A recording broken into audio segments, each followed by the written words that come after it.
Hola, bueno, si están viendo esto es porque estamos a la mitad de nuestros talleres de pensamiento regenerativo. Entonces vamos a tomar esto como un recorderis de todo lo que hemos visto en los tres últimos talleres.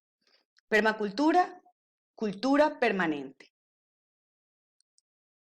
Veníamos viendo los principios éticos, que de allí sale todo y es la raíz de comenzar a pensar regenerativamente. Principios éticos: cuidar a la tierra, cuidar a la gente, compartir con equidad. Compartir con equidad nosotros lo compartimos como cuidar del futuro. La propuesta es que cada uno de nosotros intentemos vivir de acuerdo a esta ética en nuestro día a día y que podamos realmente observar cómo se siente. Vamos con el primer principio. El primer principio es el principio de cooperación, redes y relaciones. Cada especie tiene elementos claves de los que depende para sobrevivir. Cada elemento desempeña múltiples funciones y cada función se apoya en muchos elementos. Lo importante de este principio de cooperación es que cada elemento no es importante, sino la relación que se crea entre los elementos. Allá poníamos el ejemplo de la abeja y la flor.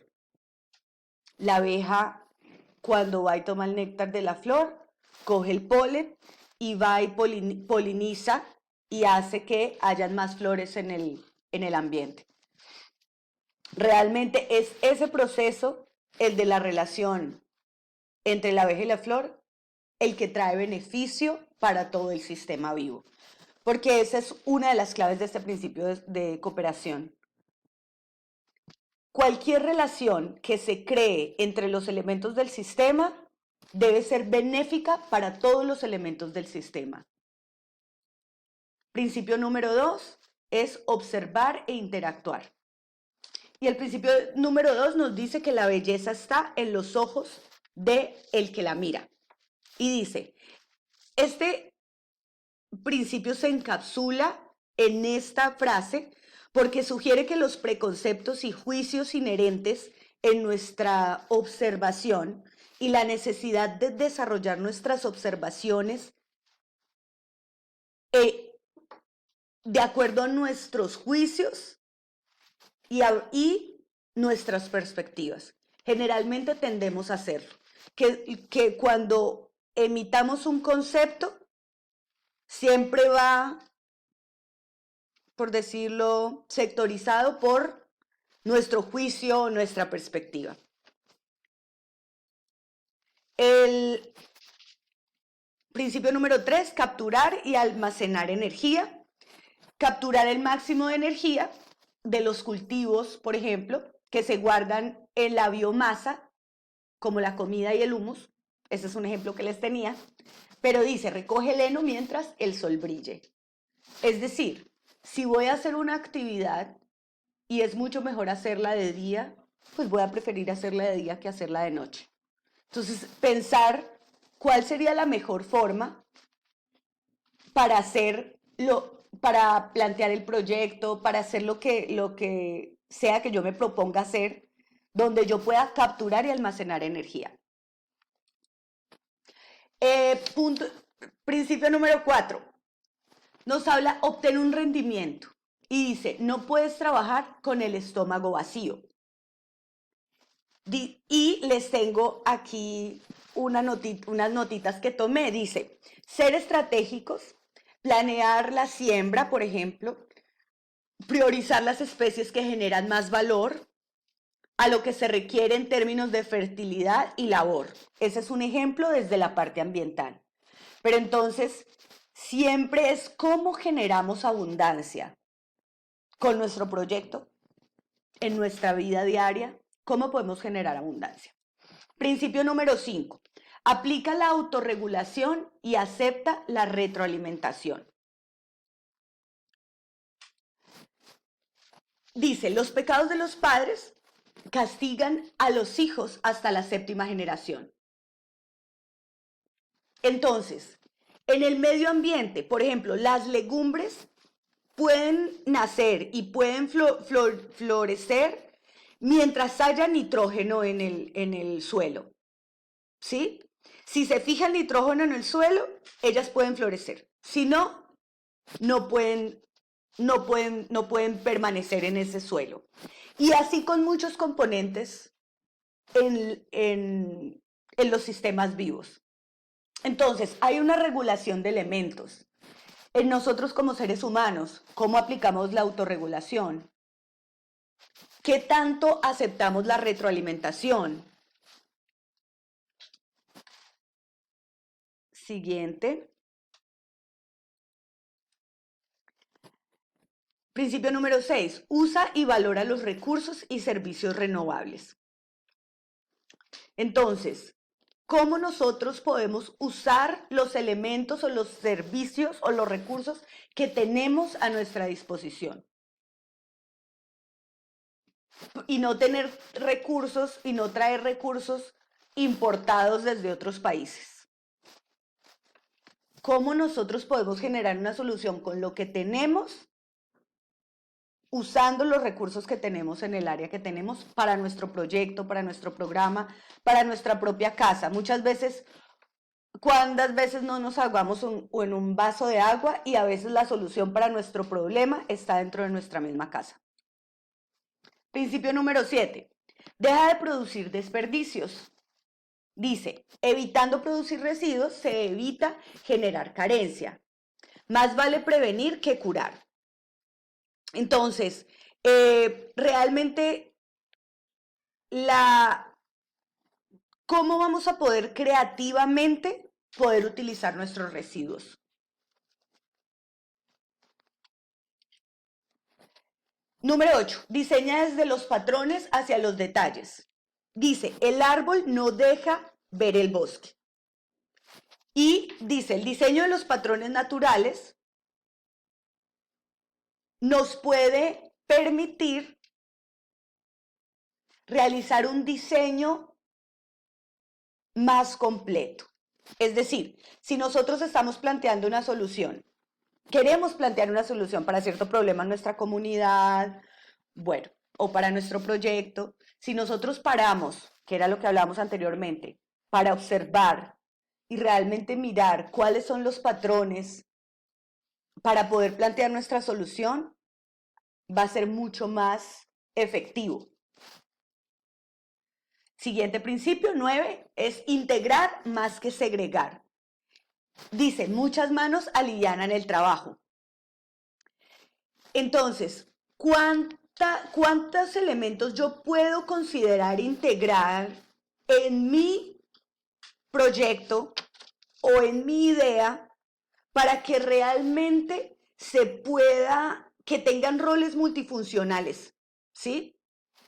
Y que el sistema pueda funcionar más livianamente, que la actividad se pueda hacer de una forma más liviana. 10, usar soluciones lentas y pequeñas. Y realmente lo que nosotros le estamos apuntando es que con los proyectos que estamos lanzando es que sea un modelo celular, como un modelo piloto, pequeño, manejable, ¿sí? Ahí nos dice, cuanto más grande, más dura es la caída. Lento y seguro se gana la carrera, ¿sí? Y hay otra frase de las abuelas aquí en Colombia, que es el que mucho abarca, poco aprieta. Entonces, cuando empezamos con una réplica celular, donde la célula que hagamos, la pequeñita, esté bien diseñada, funcione perfectamente, todo el sistema funcione perfectamente, va a ser mucho más fácil replicar ese proyecto, esa idea, ese negocio, ¿sí? Siguiente, usar y valorar la diversidad. Nos dice, no pongamos todos los huevos en una misma canasta, ¿sí? ¿Qué nos protege? La diversidad nos protege contra desastres, ¿sí? No solo económicos, sino ambientales, espirituales y personales. ¿Sí? Hablando de biodiversidad y policultivos, por ejemplo, ¿sí? Las granjas que crecen con diferentes especies y variedades, esas granjas son capaces de resistir pestes, enfermedades, desastres naturales. Entonces, ¿qué tanto estoy valorando la diversidad?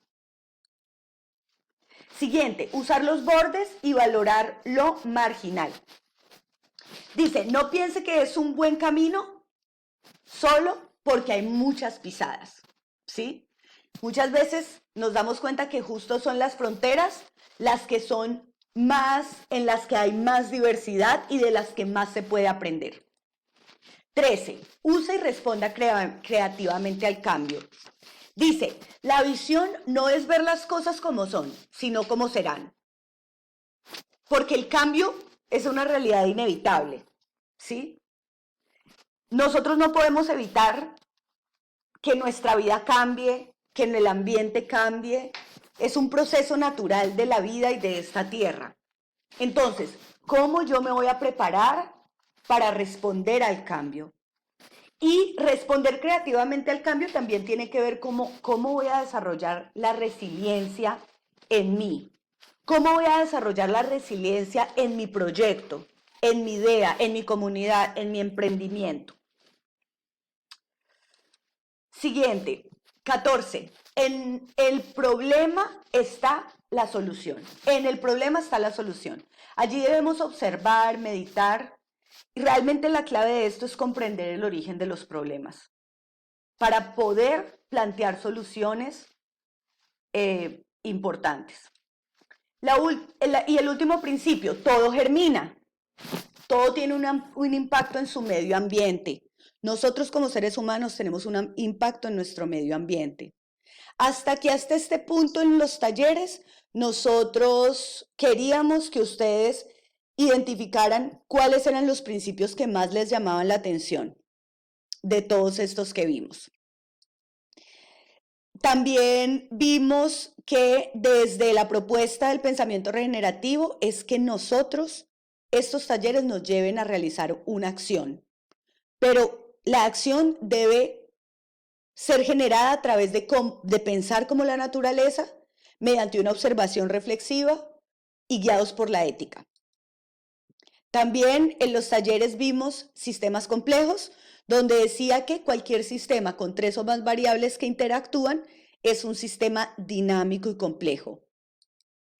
Hablábamos del pensamiento sistémico, que el mundo puede ser comprendido por el todo. Es decir, cuando nosotros vamos a plantear una solución o cuando vamos a ver un problema, tenemos que ver todo el conjunto y todo el conjunto de relaciones que hay y elementos que influyen en esa situación. No es solo dividirlo en sus partes. Y en nuestra última actividad vimos acerca de las características de los sistemas complejos, de los sistemas vivos, que es para yo poder diseñar una solución, yo debo tener en cuenta estas características.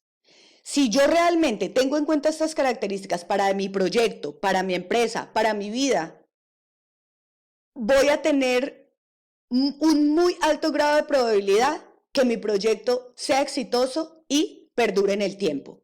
¿Cuáles son esas características? Crear las condiciones propicias para la vida, interconectados y anidados en sistemas interdependientes, asociaciones de colaboración y resistencia mutuas, adaptarse, cambiar y evolucionar. Y el último, el 5, la diversidad añade valor a través de la creatividad. Esta fue nuestra última tarea, donde debíamos abordar los problemas del ejercicio que hicimos en nuestro segundo taller y plantear una solución de acuerdo a este diseño de soluciones, de acuerdo a estas características de los sistemas vivos. Los invito a que revisemos estas preguntas y que compartamos nuestras experiencias en nuestro próximo taller. Muchas gracias. Chao, chao.